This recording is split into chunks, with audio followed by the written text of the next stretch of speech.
Hello friends.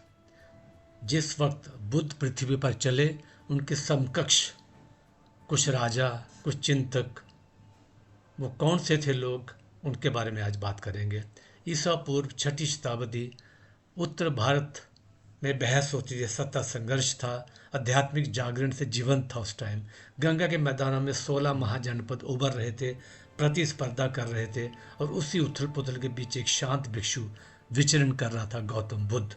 पर वे अकेले नहीं थे। मगध के शक्तिशाली राज्य में शासन कर रहे थे राजा बिंबिसार।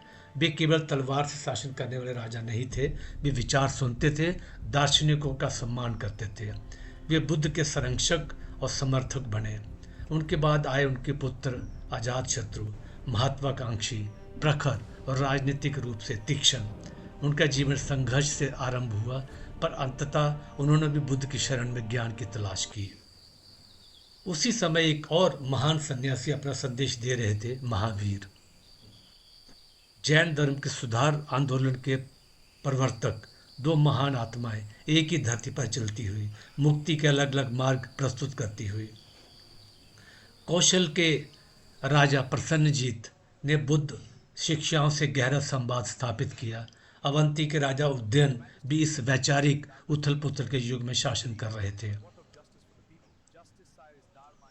और केवल राजा ही नहीं, वनों में बहसें हो रही थी। पूर्ण कश्यप, मक्कली घोषाल, अजीत किश कंबली, ऐसे चिंतक जो कर्म, भाग्य और नैतिकता तक को चुनौती दे रहे थे। ये कोई शांत युग नहीं था, ये विचारों का विस्फोट था, एक बौद्धिक क्रांति। बुद्ध की शिक्षाएं एकांत में उत्पन्न नहीं हुई, वे संवाद, बहस, सत्ता, प्रश्नों के बीच विकसित हुई। वह समय था जब राजा ज्ञान की खोज में थे और साधक सभ्यताओं को आकार दे रहे थे। वह था स्वर्णिम युग, जहाँ विचार तलवारों से अधिक तीखे थे। तो धन्यवाद फॉर वॉचिंग दिस वीडियो।